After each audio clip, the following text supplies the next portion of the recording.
Primeira carta de João, capítulo 1. A palavra da vida.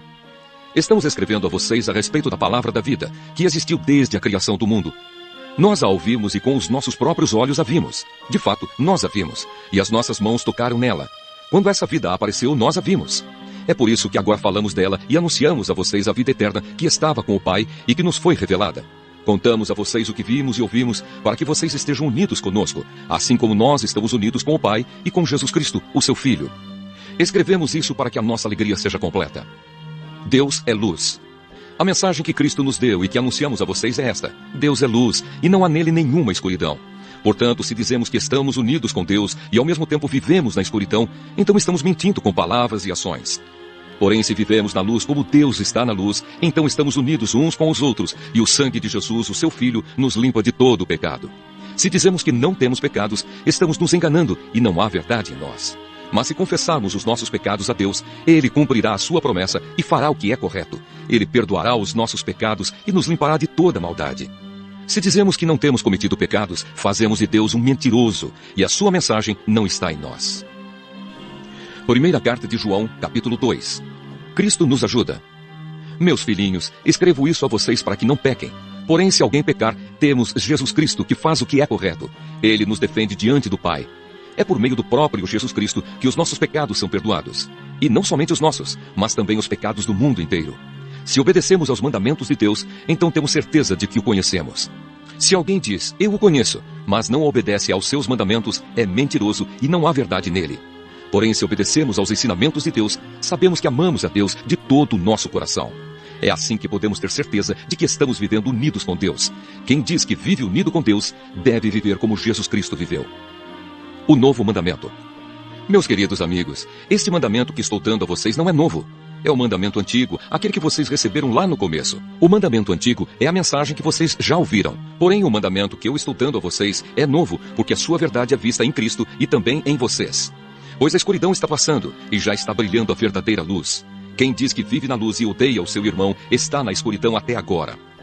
Quem ama o seu irmão vive na luz e não há nessa pessoa nada que leve alguém a pecar. Mas quem odeia o seu irmão está na escuridão, anda nela e não sabe para onde está indo, porque a escuridão não deixa que essa pessoa enxergue. Filhinhos, escrevo a vocês, porque os seus pecados são perdoados por causa de Cristo.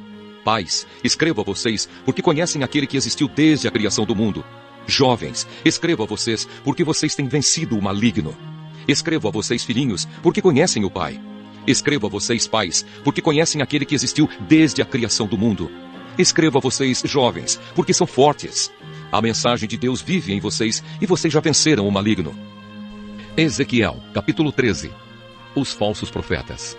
O Senhor falou comigo assim: Homem mortal, fale contra os profetas de Israel que inventam as suas próprias profecias. Diga-lhes que escutem a palavra do Senhor. O que o Senhor Deus diz é isto: Ai desses profetas sem juízo e sem moral. Eles seguem a sua própria inspiração e inventam as suas próprias visões. Povo de Israel, os seus profetas são como raposas no meio de ruínas. Eles não defendem os lugares onde as muralhas caíram, nem levantam de novo essas muralhas. E assim, quando a guerra vier no dia do Senhor, o povo de Israel não poderá se defender. As suas visões são falsas e o que eles anunciam é tudo mentira. Eu não os enviei, mas eles dizem: a palavra do Senhor é esta. E ainda esperam que as palavras deles se cumpram. Eu lhes digo, as visões que vocês veem são falsas, e o que vocês anunciam é tudo mentira. Vocês dizem que as palavras são minhas, mas eu não lhes disse nada. Por isso o Senhor Deus diz a eles: as suas palavras são falsas e as suas visões são mentiras, e por isso eu estou contra vocês. Eu vou castigá-los, pois são profetas que têm visões falsas e anunciam mentiras. Quando o meu povo se reunir para tomar decisões, vocês não estarão lá. Os seus nomes não estão escritos na lista do povo de Israel. Vocês não voltarão nunca mais para a sua terra. E assim ficarão sabendo que eu sou o Senhor Deus. Os profetas enganam o meu povo, dizendo que tudo vai bem quando tudo vai mal. O meu povo construiu uma parede de tijolos soltos, e os profetas vieram e a rebocaram. Diga a essa gente que a parede vai cair.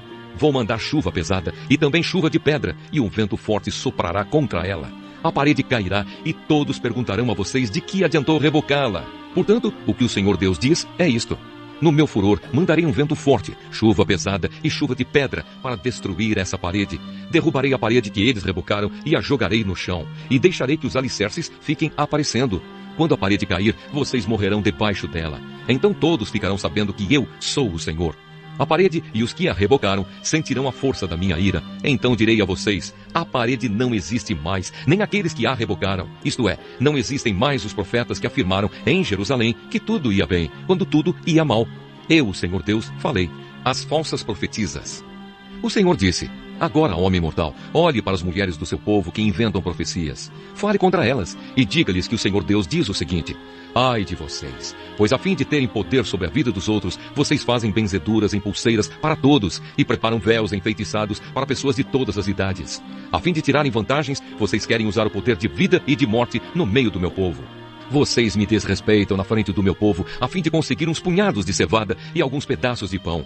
Vocês matam pessoas que não deveriam morrer e deixam vivas pessoas que não merecem viver. Por isso, dizem mentiras ao meu povo e eles acreditam. Agora, o que o Senhor Deus diz é isto: eu detesto as pulseiras enfeitiçadas que vocês usam para controlar a vida e a morte. Eu as arrancarei dos seus braços e deixarei livres as pessoas que vocês estavam controlando. Rasgarei os seus véus e livrarei o meu povo do poder de vocês, de uma vez por todas. Então todos ficarão sabendo que eu sou o Senhor. Com as mentiras que pregam, vocês desanimam as pessoas direitas. Vocês também dizem às pessoas más que não abandonem o mal e assim não deixam que elas se salvem. Por isso, agora as suas falsas visões e as suas profecias mentirosas se acabaram. Eu vou livrar o meu povo do poder de vocês, de modo que vocês ficarão sabendo que eu sou o Senhor. Ezequiel, capítulo 14. O castigo dos que adoram ídolos. Alguns líderes israelitas vieram me perguntar qual era a vontade do Senhor. Então o Senhor me disse o seguinte: homem mortal, esses homens deram o seu coração aos ídolos e estão deixando que os ídolos os façam pecar. Será que pensam que vou lhes dar alguma resposta? Pois bem, diga aquilo que eu, o Senhor Deus, estou lhes dizendo. Todo israelita que sente no coração a vontade de adorar ídolos, que está permitindo que eles o façam pecar e que vai consultar um profeta, receberá a minha resposta. E será a resposta que os seus muitos ídolos merecem. Todos esses ídolos desviaram o meu povo de mim, porém com a minha resposta espero que ele volte a ser fiel a mim como antes. Por isso diga aos israelitas que eu, o Senhor Deus, estou dizendo o seguinte: arrependam-se e abandonem os seus ídolos nojentos.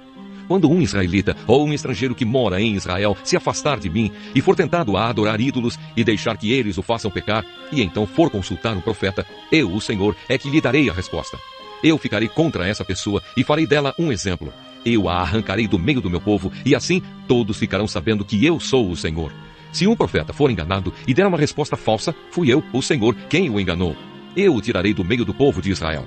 Tanto o profeta como aquele que o consultar receberão o mesmo castigo. Farei isso para evitar que os israelitas me abandonem e se manchem com os seus pecados. Eles serão o meu povo e eu serei o Deus deles. Eu, o Senhor Deus, falei. Noé, Daniel e Jó. O Senhor me disse o seguinte: homem mortal, se uma nação pecar e for infiel a mim, eu levantarei a mão contra ela e destruirei os seus depósitos de alimentos. Farei com que haja fome para matar gente e animais. Mesmo que Noé, Daniel e Jó estivessem vivendo ali, a honestidade desses 3 homens salvaria apenas a vida deles. Eu, o Senhor Deus, falei. Se eu mandar animais ferozes para matar as pessoas, e por causa deles a terra ficar tão perigosa que ninguém possa viajar nela, mesmo que esses 3 homens estivessem vivendo ali, juro pela minha vida, diz o Senhor Deus, eles não seriam capazes de salvar nem os seus próprios filhos. Eles salvariam somente a sua própria vida e a terra viraria um deserto. Se eu mandar a esse país guerra e armas destruidoras para acabar com pessoas e animais, mesmo que esses 3 homens estivessem vivendo ali, juro pela minha vida, diz o Senhor Deus, eles não seriam capazes de salvar nem os seus próprios filhos, mas apenas a sua própria vida. Se eu mandar uma epidemia a esse país e derramar a minha ira sobre a terra para tirar muitas vidas, matando gente e animais, mesmo que Noé, Daniel e Jó estivessem vivendo ali, juro pela minha vida, diz o Senhor Deus, eles não seriam capazes de salvar nem os seus próprios filhos. A honestidade deles salvaria apenas a sua própria vida. O Senhor Deus diz o seguinte: vou mandar a Jerusalém os meus 4 castigos mais violentos, isto é, guerra, fome, animais ferozes e doenças, para destruir pessoas e animais. Se alguns escaparem e salvarem os seus filhos, olhem bem para eles quando chegarem. Vocês verão como eles são maus e se convencerão de que o castigo que estou dando a Jerusalém é merecido. Quando virem como eles são maus, vocês se convencerão e ficarão sabendo que houve motivo justo para tudo o que fiz. Eu, o Senhor Deus, falei. Ezequiel, capítulo 15. A parreira inútil. O Senhor falou comigo. Ele disse: homem mortal, será que se pode comparar uma parreira com uma árvore? O que vale uma parreira em comparação com as árvores da floresta? Você pode usá-la para fazer dela algum objeto? Será que a sua madeira serve para fazer um cabide para pendurar coisas? Não. Só presta para fazer fogo. E quando as pontas viraram cinzas e o meio está queimado, será que ela serve para alguma coisa? Não. Antes de ser queimada, essa madeira não prestava para nada. Agora que o fogo a queimou completamente, é mais inútil ainda. Pois o Senhor Deus está dizendo isto: como uma parreira é tirada da floresta e queimada, assim tirarei o povo que vive em Jerusalém e o castigarei. Eles escaparam do fogo, mas agora o fogo acabará com eles. Quando eu os castigar, vocês ficarão sabendo que eu sou o Senhor. Eles têm sido infiéis a mim, e por isso farei o seu país virar um deserto. Eu, o Senhor Deus, falei.